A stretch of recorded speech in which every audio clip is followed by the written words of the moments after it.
자, 마태복음 8장 23절에서 27절 말씀 같이 합독하도록 하겠습니다. 시작.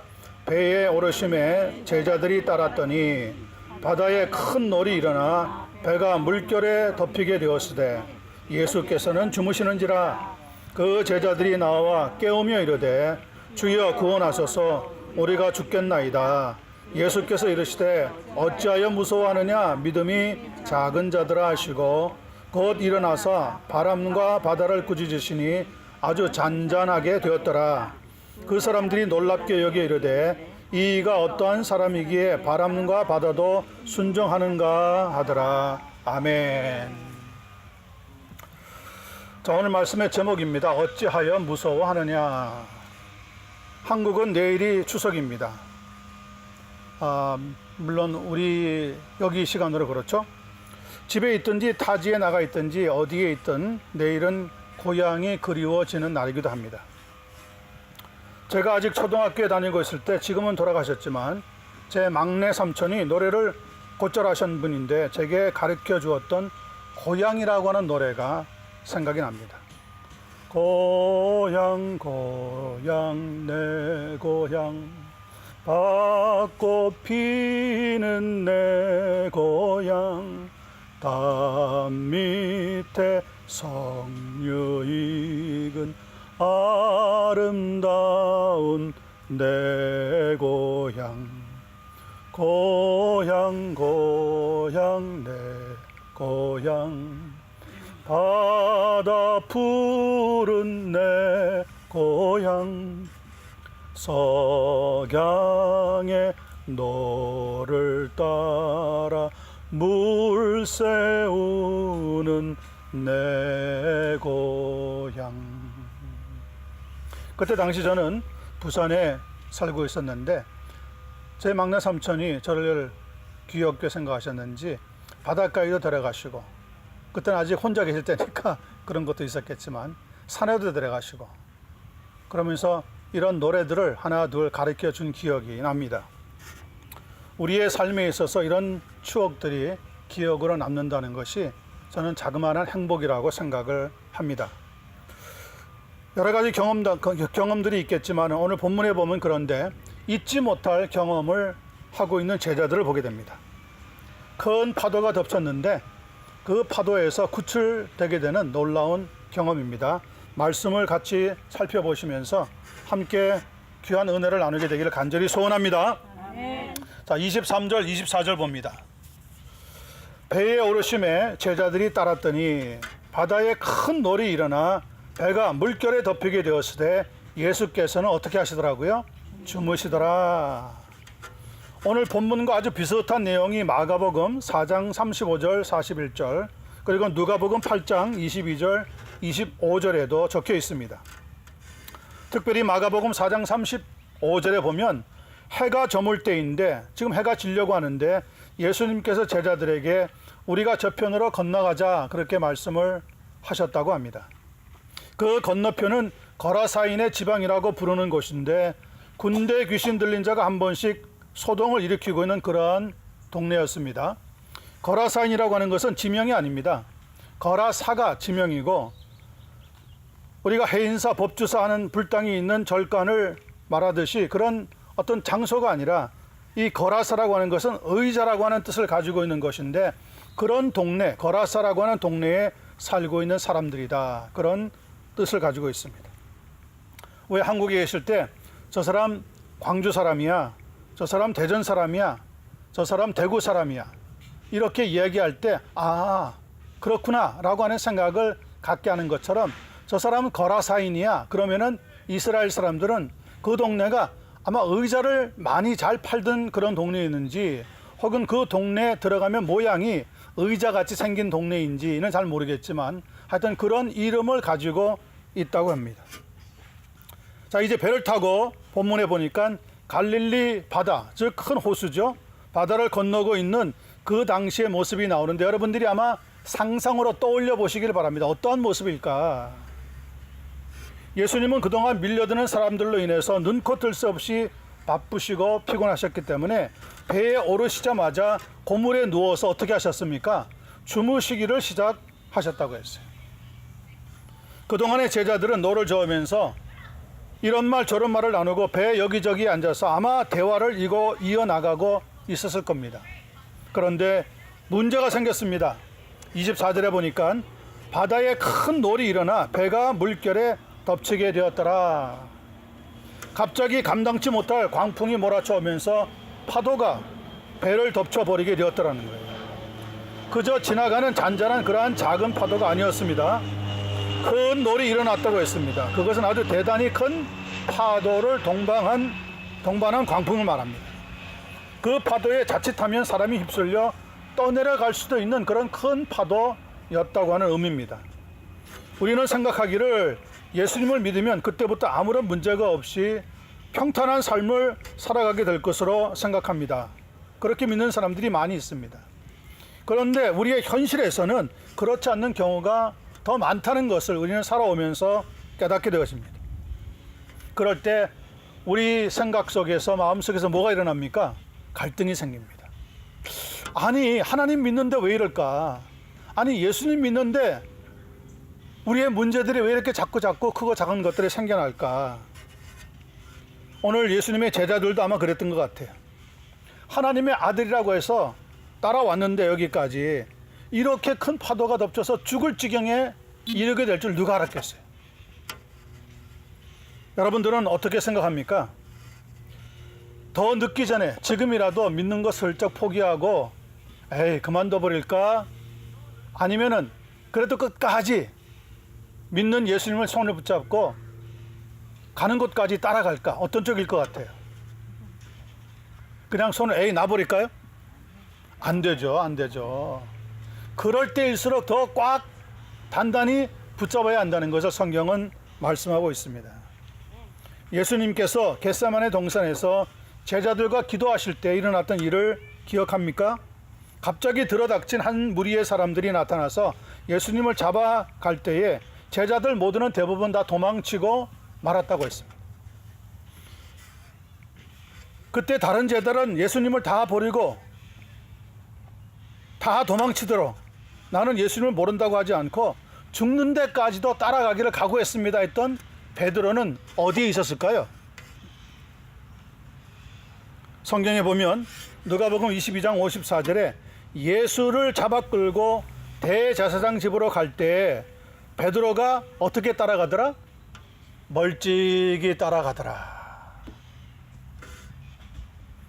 Peter followed at a distance. 거리를 두고 멀찍이 따라가고 있던 그 베드로의 모습이 어쩌면은 우리의 모습인지도 몰라요.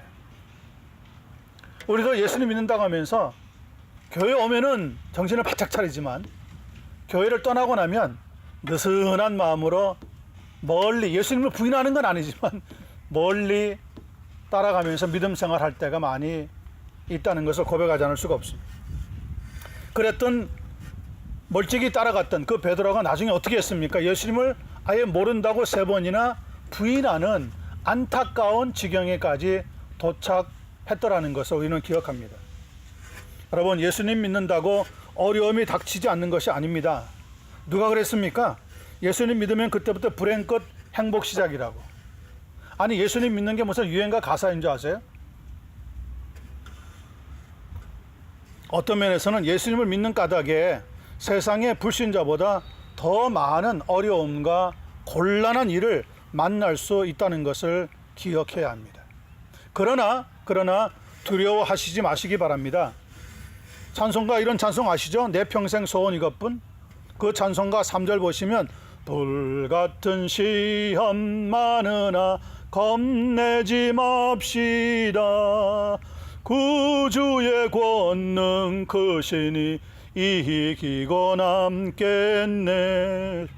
4절은 금보다 귀한 믿음은 참법에 되도다. 이 진리 믿는 사람들 어떻게 해요? 다 복을 받겠네. 예수 믿을 때 어려움이 찾아옵니다. 가정적으로.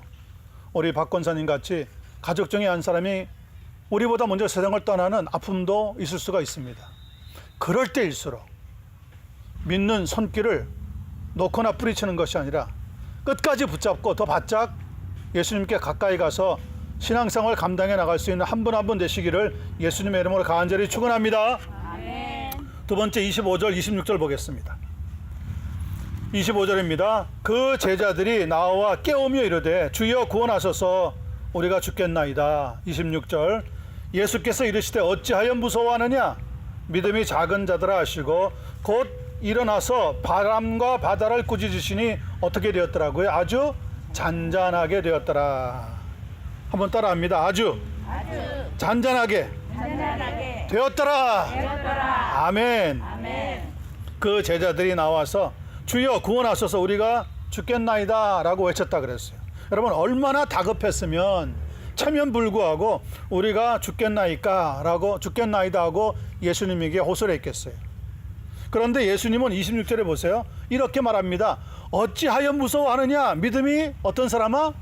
작은 자들아. 무슨 말입니까? 얘들아 도대체 웬 호들갑이냐 이런 거 가지고 겁을 내다니 이게 말이 되느냐 그런 의미를 담고 있다는 거죠. 성도 여러분 혹시 여러분들은 살아가면서 이런 적 없습니까? 평소에는 영적 일에 그렇게 큰 관심 없이 살면서 하루하루 지내는 것을 당연히 여기다가 어느 날 갑자기 인생에 해결할 수 없는 문제를 만나게 되었을 때가 되어서 비로소 하나님을 찾으며 기도하고 울면서 도와달라고 하신 적 말이에요. 저는 살아오면서 그런 적이 여러 번 있었습니다. 제가 대학교를 마치고 신학교에 들어가려고 할 때 집안이나 주변 여건이 정말 어려웠습니다. 다들 반대했습니다. 그때 저는 기도했습니다. 하나님 어떻게 할까요? 도와주세요. 결혼하고 얼마 안이 되었을 때인데 벼랑간 어머니가 뇌일일로 쓰러지셔서 병원에 입원하게 되었습니다. 그때도 하나님 어떻게 할까요? 도와주세요. 제 큰아들 우리 희준 목사가 태어났는데 장협착증으로 인하여서 어린이 병원으로 옮겨서 수술을 받게 되었습니다. 그것도 태어난 지 24시간도 안 되어서 말이죠. 그때도 하나님 어떻게 할까요? 도와주세요. 신학교를 졸업하고 목사 안수를 받은 다음에 선교사로 나가려고 하는데 후원 문제에 부딪히게 되었습니다. 도와줄 사람이 아무도 없는 거예요. 그때도 하나님 어떻게 할까요? 도와주세요. 기도할 수밖에 없었습니다. 선교지에서 2, 3년 정도 지나서 교회가 많이 자라서 교회 건물을 짓게 되었을 때입니다. 같이 일하던 사역자 한 사람이 우리로부터 돌아서서 교인들과 동네 사람들을 끌어들여서 노골적으로 반목하기를 시작했습니다. 정말 견디기가 어려웠습니다.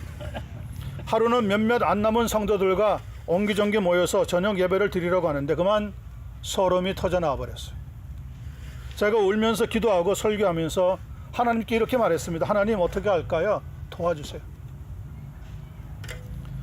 아직 선교지 현장에 있을 때인데 어느 날 캄캄한 밤중에 제 막내딸 우리 희선이가 말라리아에 걸려가지고 몸이 펄펄 끓으면서 앓기를 시작했습니다. 병원에 갈 데가 없었어요. 그때도 하나님 어떻게 할까요? 도와주세요.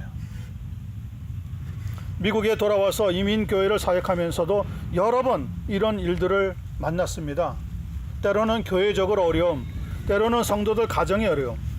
그럴 때마다 제가 하나님께 기도한 내용이 뭘까요? 하나님 도와주세요. 하나님 도와주세요. 정말 제가 한 일은 하나도 없는 것 같습니다. 모든 일을 하나님께서 도와주셨다는 것을 살아오면서 점점 더 깊이 깨닫게 되어집니다. 저만 그럴까요?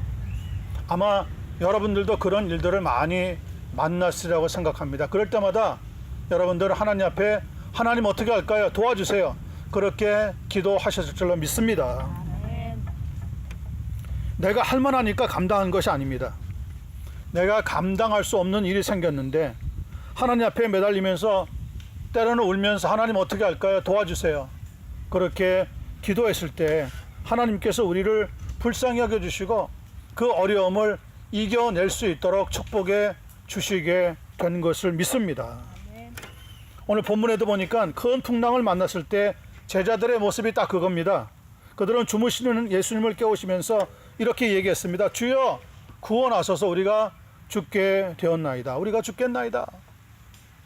그런데 26절 끝부분을 보세요. 예수께서 곧 일어나사 바람과 바다를 꾸짖으시면서 어떻게 되었습니까? 그 결과 아주 잔잔하게 되었더라. 그런 일이 우리 생에도 찾아오게 될 줄로 믿습니다. 저는 제자들이 세 가지를 잘했다고 생각합니다. 첫 번째는 예수님을 깨운 것. 정말 잘한 일입니다. 두 번째는 주여 우리를 구원하여 주소서라고 기도한 것. 정말 잘한 일입니다. 여러분, 누구에게 호소하겠습니까? 능력이 많으신 부활의 주님 예수님에게 기도하면서 도움을 요청할 수 있는 우리 모두가 되었으면 좋겠습니다. 그리고 솔직하게 뭐라고 얘기했습니까? 우리가 죽겠나이다 라고 고백한 것. 이 세 가지가 저는 정말 잘했다고 생각합니다. 그 중에서도 세 번째, 우리가 죽겠나이다 하면서 솔직하게 고백한 것이 저는 제 마음에 쏙 들어옵니다. 유튜브 상에 올라온 동영상 이야기입니다. 아프리카에서 온 지 2, 3년 혹은 3, 4년쯤 된 어떤 남자가 운전을 하다가 스피드로 붙잡혀서 티켓을 받았습니다. 억울하다고 생각을 했는지 법정에 나갔습니다. 코र्트에 나갔어요. 판사가 묻습니다. 무엇 때문에 왔습니까? 스피드 때문에 왔습니다. 그런데 저는 억울합니다. 나는 결코 빨리 운전하지 않았습니다. 어디서 운전하다가 티켓을 띄었습니까? 주택가에서요. 속도가 얼마였습니까? 아마 제 생각엔 한 30마일 정도 달렸던 것 같습니다. 그런데 경찰이 잡더니 티켓에 35마일이라고 적더라고요. 아니, 여기 티켓에는 37마일이라고 적혀 있는데요. 그래요? 어쨌든 그곳은 스피드 리밋이 적혀 있지 않아서 몰라서 그랬습니다. 판사가 이야기합니다. 주택가에서는 적혀 있든지 아니든지 25마일입니다. 몰랐습니까? 몰랐다기보다는 가족과 함께 있었기 때문에 빨리 달릴 수 없다는 것을 말하는 겁니다. 사람들이 웅성거리기 시작합니다. 판사가 조용히 해달라고 요청하고 나서는 다시 묻습니다. 그럼 그때 그 차에 타고 있던 가족이 여기 와 있습니까? 네, 저기 있습니다. 이리 나오라고 하세요. 나오는데 엄마가 1살짜리 아이를 가슴에 안고 또 4살쯤 되는 사내 아이를 데리고 판사 앞으로 나왔습니다. 아이 엄마가 뒤에 타고 있었다고 하니까 판사가 이렇게 묻습니다. 남편이 빨리 달린다고 느낄 때 왜 천천히 가라고 말리지 않았습니까? 저는 그렇게 빨리 달린다고 느끼지 않았습니까? 않았습니다. 정말입니까? 그럼요. 사람들이 다시 웅성거리기를 시작합니다. 제 남편이 빨리 달린다고 생각했다면 제가 틀림없이 천천히 가라고 말했을 겁니다. 아이들이 있었으니까요. 그런데 그 말에도 판사는 넘어가지 않습니다. 그러자 판사가 4살짜리 사내 아이에게 이리 올라오라고 합니다. 그 꼬마는 영문도 모른 채 출래출래 판사 앞으로 올라갔습니다. 판사가 사나이에게 묻습니다. 내가 지금 네게 너희 아빠가 주택가에서 빨리 운전하다가 붙잡혀서 여기 나왔기 때문에 네 생각을 물으니까 너 정직하게 나에게 대답해야 된다. 알겠지? 꼬마는 네 라고 대답을 합니다. 나는 너희 아빠가 길티라고 생각을 하는데 너는 어떻게 생각하니? not guilty니? 너희 아빠가 잘못했다고 생각해? 아니면 잘했다고 생각해? 이렇게 묻습니다. 여러분들은 그 꼬마가 뭐라고 대답을 했을 것 같아요? 그런데 그 꼬마는 이렇게 이야기합니다. guilty. 나는 내 생각이 우리 아빠가 잘못했다고 생각합니다. 사람들이, 거기 있는 사람들이 와 하더니 다 하하하 막 웃는 거예요. 그러니까 그렇게 대답했던 아빠하고 엄마가 머쓱해진 거죠. 그리고 나서 사내 아이가 내려가서 아빠 옆에 서니까 판사가 이렇게 판정합니다. 당신은 guilty입니다. 잘못한 겁니다. 그런데 guilty인 것은 분명하지만 당신 아들이 정직하게 대답함으로 이 법정에서 나의 권위를 살려주었기 때문에 이번에는 용서하겠습니다. 그러나 가족을 생각해서 주택가 같은 데서는 앞으로 절대로 빨리 달리지 말고 천천히 운전해 주시기를 부탁을 드립니다. 그러니까 아빠가 감사하다고 하면서 웃으면서 또 씩 이렇게 한마디 합니다. 아마 우리 아이가 판사님이 물어보는 질문을 다 이해하지 못해서 guilty라고 대답을 했을 겁니다. 아프리카 분들이 제가 차별하는 게 아니라 저희도 살아봤지만은 결코 잘못했다고 하는 이야기를 잘 하지 않습니다. 정말 자기네들이 잘못했다고 얘기할 때는 진짜 잘못한 일이 드러났기 때문에 잘못했다고 대답을 하고 대부분의 경우에는 절대 잘못했다는 말을 거의 하지 않습니다. 계속해서 이런 이야기 저런 이야기를 하면서 익스큐스를 변명을 할 때가 많이 있습니다. 여러분, 길티가 그 부모에게 한 말이 뭡니까? 들었습니까? 당신 아들이 당신은 길티라고 말합니다. 그런데 그 정직하게 말한 것 때문에 부모가 아니라 그 꼬마가 말한 그 정직함 때문에 부모가 용서를 받았다는 거예요. 여러분, 정직하면요, 남도 살리지만 나도 살아납니다. 하나님께서는 우리가 기도할 때 솔직하게 죽게 되었으면 죽게 되었다고 얘기를 하기를 원하는 거예요. 무엇을 도와줄까 할 때 무엇이 필요하다는 것을 정확하게 대답할 수 있는 그런 솔직한 기도의 사람들이 되시기를 간절히 부탁을 드립니다. 아멘. 제자들이 그랬습니다. 인생의 모든 문제를 해결하실 수 있는 예수님께서 바람과 바다를 꾸짖음으로 잔잔케 하는 것을 경험하게 되었다라는 거죠. 우리가 죽게 되었나이다 할 때 죽게 된 것이 아니라 내가 너희를 살려주리라 하시는 말씀으로 역사했다는 거죠. 이사야서 41장 10절에 보니까 두려워하지 말라, 내가 너와 함께함이라. 놀라지 말라, 나는 네 하나님이 됨이라. 내가 너를 굳세게 하리라. 참으로 너를 도와주리라. 참으로 나의 의로운 오른손으로 너를 붙들리라. 성도 여러분, 그 예수님이 여러분과 지금 함께하고 계시다는 것을 믿으시면 크게 아멘 하시기 바랍니다. 아멘. 그 주님과 함께 문제들을 믿음으로 지혜롭게 해결해 나갈 수 있는 축복이 있기를 예수님의 이름으로 간절히 축원합니다. 자, 마지막 끝부분 보겠습니다. 27절입니다. 그 사람들이, 다시 말하면 제자들이죠, 배에 타고 있던 제자들이 놀랍게 여겨 이르되 이가 어떤 사람이기에 바람과 바다도 어떻게 하는가? 순종하는가 하더라. 제자들이 놀랍게 여겼다고 했습니다. 그 말은 상상할 수도 없는 일이었기 때문에 깜짝 놀랐다고 하는 의미를 담고 있습니다. 그분이 누굽니까? 그분이 하나님의 아들이신 예수 그리스도이십니다. 우리가 믿고 있는 주님, 예수님입니다. 본문에서는 바람과 바다를 꾸짖어서 잔잔케 하신 분이라고 소개하고 있습니다. 제자들에게 어찌하여 무서워하느냐? 믿음이 많은 자들아, 믿음이 큰 자들아, 믿음이 작은 자들아 하시면서도 연민의 정을 느끼시던 주님이십니다. 나아가서 우리의 죄를 대신하여 십자가에서 죽어주신 분이고 죽으셨지만 3일 만에 다시 살아나신 부활의 주님이기도 합니다. 그러므로 믿음이 적은 우리들이지만은 우리에게는 뭐가 있습니까? 소망이 있습니다. 작은 일에도 무서워하는 우리들이지만은 예수님을 믿으면 그래도 소망이 생길 수 있다는 이야기입니다.